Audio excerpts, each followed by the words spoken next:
Hello, everyone. Thank you for joining this for our, I was going to say second annual. It feels like second annual, but it's actually just our second webinar that we're using to uh, communicate to our donors and volunteers of the work that's happening at the mission during this COVID-19 crisis. We wish that we could sit with you in your living room or in a boardroom or maybe in a cafe and talk to you about our work, but it's not possible. And so we thought this might be one of the best venues that we could use to pull you into the conversation, to show you how we are stewarding your generosity, how we are caring for some of the most vulnerable people in our community, to keep you in the loop, to show you exactly what we're doing.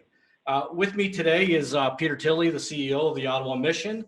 We have Lynn Landis, the Director of Health Services for the DYMON Health Clinic and services that surround that, and Joe McLean, the Director of Program Services. And so we got a number of questions that we're going to ask them. And as you sit and watch, you may have some questions for us. And so there's a chat function at the bottom of your screen. We encourage you to type in your questions. We have a number of staff that are in their homes or in different places in the city that will help answer some of those questions. And if we get to the end of this and we have some time, we will go to some of the ones that percolate to the top that most of you have together. And so I invite Peter. It's been almost 2 weeks since we spoke last. And as we all watch this crisis unfold on television through the various news medias, it's a very fluid situation. And so how have things changed at the mission over these last couple of weeks?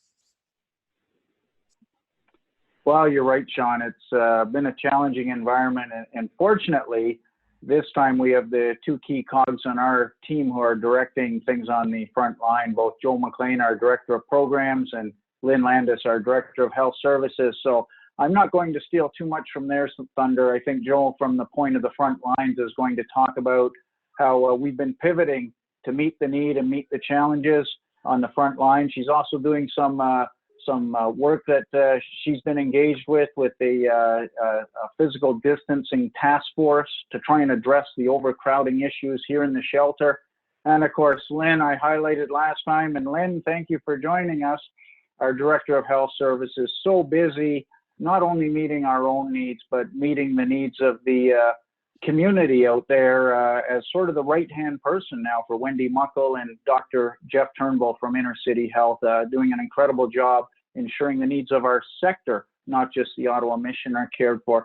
So I wanted to talk about a couple of things that have just started to hit the media, and I think we're going to see an op-ed in the Citizen coming up, Sean, and that's working with our partners at the other shelters, and in particular, the work we've done with Katie Burkholder-Harris from the Alliance to End Homelessness Ottawa on taking this opportunity to highlight the fact that it's a shame, we say, that it took a pandemic crisis like this to highlight the fact that there's an affordable housing shortage in Ottawa. We had a state of emergency declared recently by Catherine McKinney, and trying to bring light to the fact that there's no housing in Ottawa, certainly a lack of affordable housing. And here in the shelters at a crisis time like this, where we're overcrowded, last night we had 16 mats down on a chapel room floor. It's not a safe environment. So Joe's been working on a task force trying to find other housing accommodations. But in the meantime, we're taking this opportunity to remind the city, while the federal government is stepping forward to provide assistance, we're taking opportunity to remind the city that it's time to explore affordable housing options. And some of those could be doing what other cities like Toronto and Vancouver are doing, which are leasing or even buying hotels. Because what better opportunity now, when some of the hotels are suffering from a business point of view, that we could engage with them to look at opportunities there or find rooms elsewhere in the city. So that we're finding some housing for families, but certainly here in the shelters, as always, we're overcrowded with a group of people who are ready to be housed, but we have nowhere to house them. So that's one thing I've seen change now is that the actual momentum we're gaining. Our Director of Comms, Aileen Leo, working with Katie and the other shelter communications teams to try and get that message forward. And we've been reaching out to our federal partners there. And of course, the other piece I've seen here is just from the clients And I'm sure Joe, our director of programs especially, has noticed with her frontline team, Mikkel and the team there, is I just find over the last few weeks there's been this morphing where the clients have become part of this team. And I'm sure Joe would agree that we're in this together. We're asking them to take certain precautions, to take certain measures and steps. And they want to live, they want to be healthy, and they're working with the front line like I've never seen before and thanking us and telling me how safe they feel here. And that's just been a big change I've seen in the last few weeks, is their fear and anxiety coming down as they continue to feel safe here. When I watch the news, I go home at night and I watch the news, and I'm always amazed at some of the big decisions our leaders need to make, whether it's the premier, the prime minister, or heads of business. And I got to believe there's some really tough decisions you've had to make over these last few weeks, months. Maybe just let us in on that a little bit. Oh, certainly. We know that one of them we've talked about a bit before, you and I, Sean, was the decision with the hospice.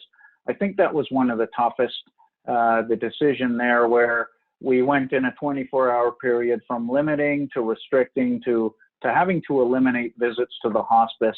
We have a 21-bed hospice here, as we talked about last time, and just the effect there. And then our chaplain, Timothy, being creative, finding ways to reach out possibly to assist the people who are in the hospice, and working with you and the foundation team where you connected him with a donor who wanted to help out.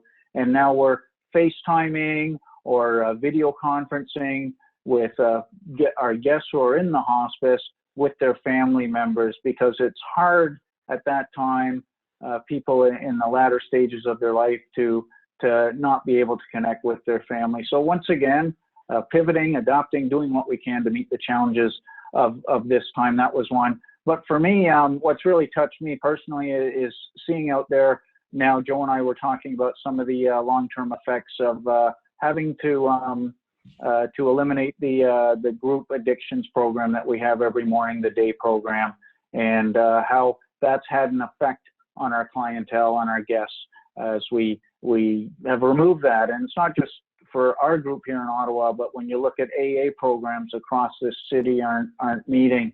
A very vulnerable people, a group of people, especially those that are fresh and new in recovery, in need of help, in need of counseling, in need of that support.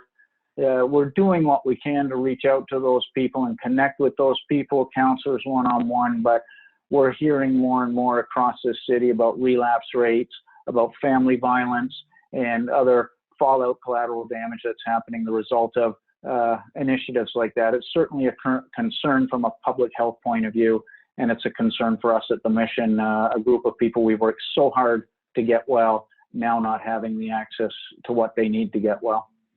Good, thanks.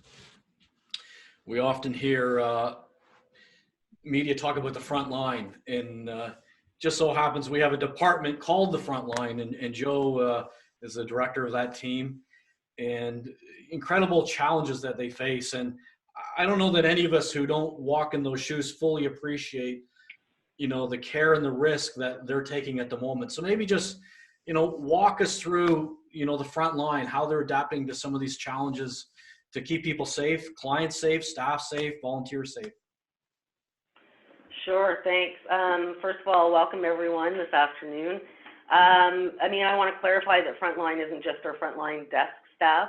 Our Frontline is also all of our case managers that are here working. We have a teacher that actually meets with our students as well, sometimes in the community. But it's been very challenging, especially when we have so many different protocols with personal protective equipment. The staff are doing great. We're bringing more staff in so that we can accommodate all of the changes. We need the staff to take breaks, but like today we just changed other protocols in terms of masks. Like at first we thought we could wear them we didn't have to wear them at front desk, but now they have to wear them at front desk. Now it's the protocol in place is unless you're in your office is the only time that you don't wear a mask. So anyone walking around the building wears a mask. But they're amazing. I mean, all of the mission staff are incredible people. Maybe just what are some of the challenges that they face on a daily basis? Well, challenges are a lot from the fact that we've shut the doors to our community, and that's a huge impact. So it's trying to, when the weather gets nicer, except for today, when we've got our community clients and they're confused why they can't come in and they want to try and come in, we've obviously accommodated in terms of Chef Rick, giving them meals outside.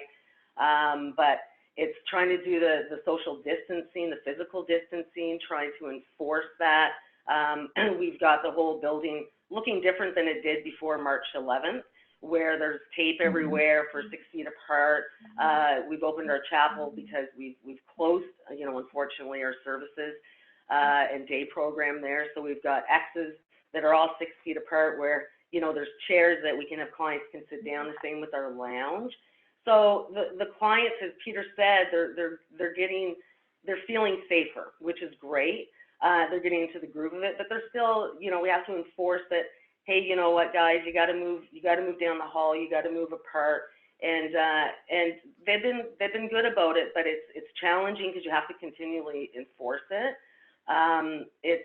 We have 2 staff on at all times at the front porch, the porch on the old office, which is the entrance into the mission. And so we're always sanitizing. It's mandatory that every person that walks in the building gets their hands sanitized. And as you can imagine, they go in and out quite a few times in a day. So there's some struggle that some people may not want to do that. COVID, with or without COVID, we have a huge population of mental health here with our guys. And that's actually amplified in terms of a little bit paranoid. So staff being on top of that and trying to deal with that. It's an incredible challenge for your staff. How are they coping with all that themselves? How are they coping themselves with that? I think that they're definitely, they look forward to their days off. It's a really good support network here. I think that I pride myself in that the managers of every department are incredible and trying to support them, whether it's like, hey, do you guys want to take a break, or just, sitting down and talking to them. They feel a lot more supported when they see all of the PPEs that we have in place. Lynn has been instrumental with helping us with that stuff. So that makes them feel better, and that's with our case managers as well, and our managers. We often talk about the team at the mission and how, so many are going over the top to do things that just have an element of care and compassion for our clients. Maybe just let us in on a couple stories of your team and how they've just unexpectedly stood up to this incredible challenge. Geez, that's a really good question, Sean. I think they all have. I mean, I look at addiction and trauma services. Our off-site Lifehouse program, nothing's, except for physical distancing, they've been there 100%. I mean, these are all of our clients are vulnerable. Our addiction clients are really vulnerable. And, huge shout out to all of the addiction trauma services staff. They've been here, they're here 100%. They're running programs in the evenings to limited numbers. We've had our case managers in housing and client services. They've actually housed 2 of our guests in the last 3 weeks, which is amazing. We've had one of our case managers successfully work with one of our guests to do a resume, to do interview skills, and he actually got a job at Walmart, and he starts next week. So everyone's helping out. Incredible. Thank you for that, Joe. Just remind all of you who are listening, maybe you've got a question for Joe or maybe for Peter, use the chat and we'll try and answer it online if we can. And if we get to the end of our session here, we may be able to deal with a couple of those questions live. I turn over to Lynn. Lynn is the Director of Health Services. The DYMON Health Clinic, which DYMON so generously supported, is one of the main things that Lynn oversees, but certainly our hospice and other functions within the clinic. Your life has changed, Lynn, since this all started. And I can't imagine what it's like to walk in your shoes each day as things come up and you have to adjust. Maybe just speak to that a little bit and share with us. So we've had to drastically change our practice in the clinic, especially because we've always prided ourselves as being a medical clinic that was open 7 days a week, no bars. You know, anyone can come in without appointment as long as they had a valid health card and be able to meet with one of our nurse practitioners or physician. And that changed immediately because at first we didn't have the protective equipment, the PPE that we needed to safely treat people. And so we had to triage and do some telemedicine at first. And so what that meant was clients that needed medical care had to call the receptionist, which then would connect to a nurse practitioner. And then a lot of the work remains like that, is that a client then calls the NP and the work, the consult, the treatment is done over the phone if they can. So if it's a prescription renewal or emotional support, whichever way they could treat the client, they do over the phone. And when we started getting PPE in, we opened the doors again, but limited it to emergencies only by appointment. And so where our clients, you know, were used to coming in and sitting in a 14-seat lobby and waiting to be seen, now have to call in and talk about what's happening. And sometimes the work is done on the phone, and sometimes they can come in with an appointment. And so that's been difficult for certain people. A lot of people, a lot of our clients seek emotional support from our team. And so losing that was really tough, and it's still tough, but we have, you know, half the team are doing that still, but just on the phone. The other piece is, you know, we had several specialty clinics like diabetes and chiro. We had a chiro coming in twice a week, infectious disease clinic. So all of those clinics that were happening have ceased because those physicians or practitioners are not coming in. So that's a big loss to our clients as well. So I mean, we're still there for our clients as much as we can. The team of nurse practitioners and our clinic manager, receptionists here are doing a phenomenal job. They're doing everything they can to ensure that every client that needs, I mean, they're working very closely with front desk too. So front desk has a great relationship with all of our clients. And so if they see that someone's struggling medically or emotionally, they're working with our NP team and flagging people and saying, you know, this person's not doing well, and we're getting them in whenever we can. And now, you know, thanks to the access we've had to more PPE with Ottawa Inner City Health has been, you know, by far the most supportive, and they've ensured that all of our medical teams in clinic, hospice, housekeeping, and in Frontline have gowns, have the masks that they need to make sure that we can take care of as many people as we can.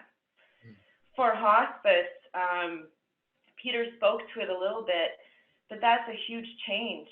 Our clients often don't have family. They've been dealt with a hand of, you know, a lot of trauma in their lives. They suffer from mental health and addictions, and that's made them estranged from their families. And so what we always did here at the Diane Morrison Hospice was circle our clients with a team of volunteers and of spiritual care people that could support them in the most difficult times of their lives. And so you're looking at someone that's at end of life or dealing with a terminal illness and alone. We always ensured that we had, you know, the medical team from Ottawa Inner City Health plus the volunteers who would share a meal or just sit with people, listen to them. That's been, you know, at first reduced, and now we can't take the risk of bringing infection in to our most vulnerable. So now the medical team is, you know, they're amazing in hospice. Like, we have nurses and client care workers who are there around the clock, and they're sitting with our clients, they're taking care of all of their emotional medical needs, but now they're holding that entire ball. They have got to do, you know, across the board everything. And so it's a huge task, but it's one that they do with no question. I mean, they're so caring and empathetic, and the partnerships we have with Inner City Health and Care For makes it all possible that we could still do that. Good. But it's tough. But like Peter said, you know, we received a donation to be able to purchase iPads so that our spiritual care leaders can still connect with our clients in hospice. And so, and they can connect with their family members, their friends, which is key. There's still some sort of outside communication, because we also encouraging our clients to stay in. Like, we don't want them, and our clients, you know, even though they're terminal or end of life or suffering from like severe illnesses, often we see them, you know, if they're mobile enough, going outside and wanting to connect with their people and living the way they've always lived. And for them, you know, that's their dignity, is being able to do that, and we always respect that. But right now, it's a challenge.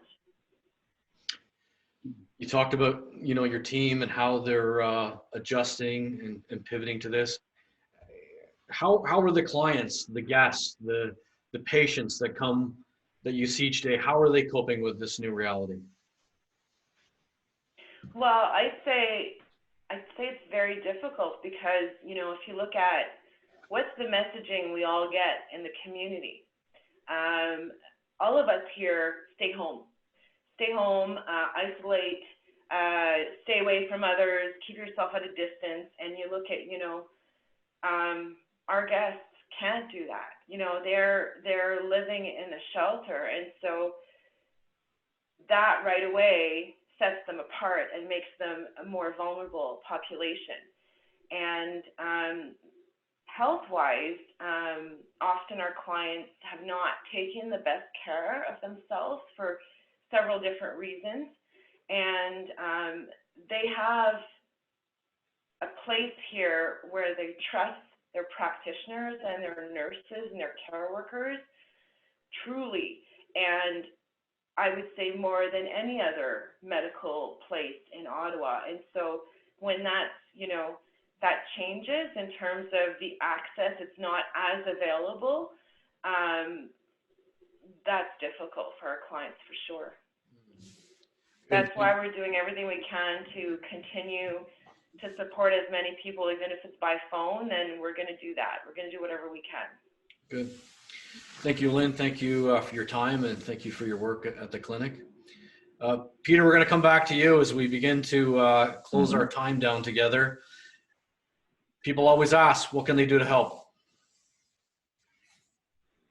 Great question, Sean, and we're great to have you and terrific head of the foundation, a terrific team responding to our donors' requests like that, to encourage them to support and the many ways they've been able to help. So we always remind people right now, we're asking people to be selective in donations, that it's easier if they can go to our website, ottawamission.com. I mean, we are seeing the federal response. We see the daily announcements of the different federal funding envelopes. We have had that come in, one donation from the city, which was federally the federal response, but we're still trying to figure out how those envelopes apply. But one thing we do know is consistent is our donors have always been there for the Ottawa mission, as you know, and they've stepped forward to help, and that's been a great aid and a great support, and it's good to see. It helps us carry on when we know that support is there behind us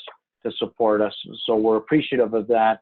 And the other one I highlighted earlier was that we're really pushing the envelope with the city, our partners there, to ask them to push the envelope with the federal government on finding housing solutions. So there is a website, housingemergencyottawa.ca, part of the Alliance to End Homelessness Ottawa website, or even some of the materials we've been posting with links that people can go to go to their federal MP, their local MPP, their local councillor, and just see ways they can get them engaged to loan their support to finding long-term housing solutions. And right now, in the short term, we're trying to do what we can as well too. So any support there as well from the community is a good thing. I'm going to give you the second last word. You're a good storyteller. Maybe there's one story that's really captured your heart through these last few weeks that you might want to share with us. Well, there have been many.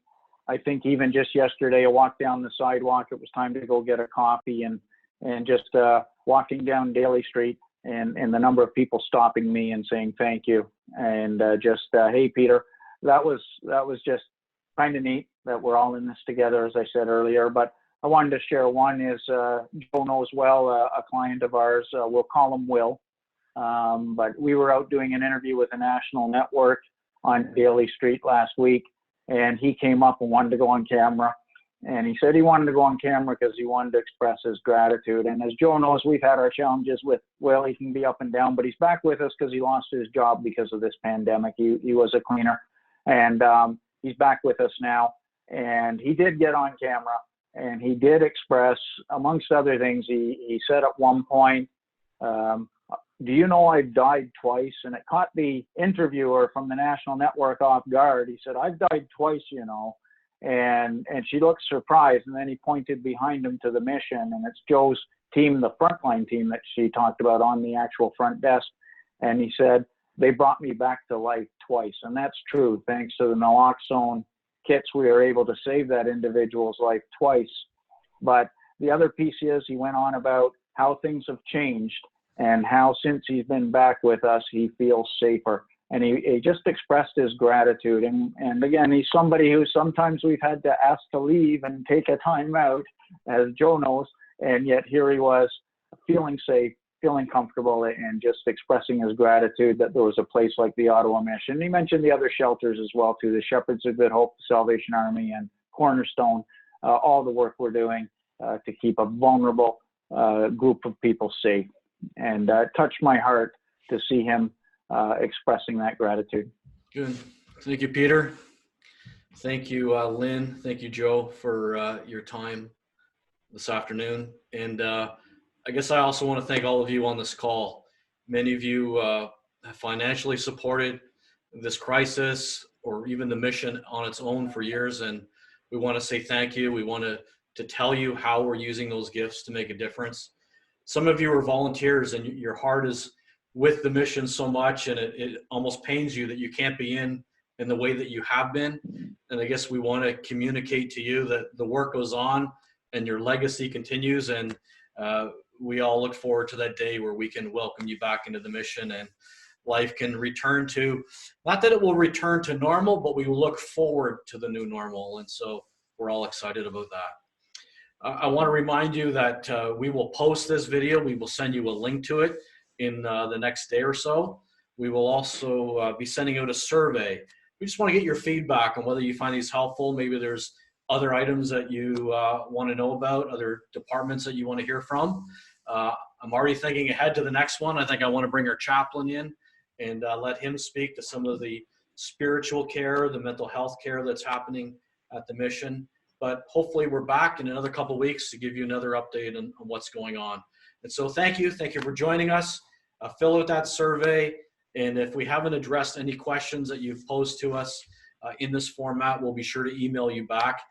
You can always email me directly, SeanWong@OttawaMission.com. Sorry, SWong@OttawaMission.com. And I'll be happy to respond to you, call you, have a conversation with you about the work that's being done here. And so thank you for joining us.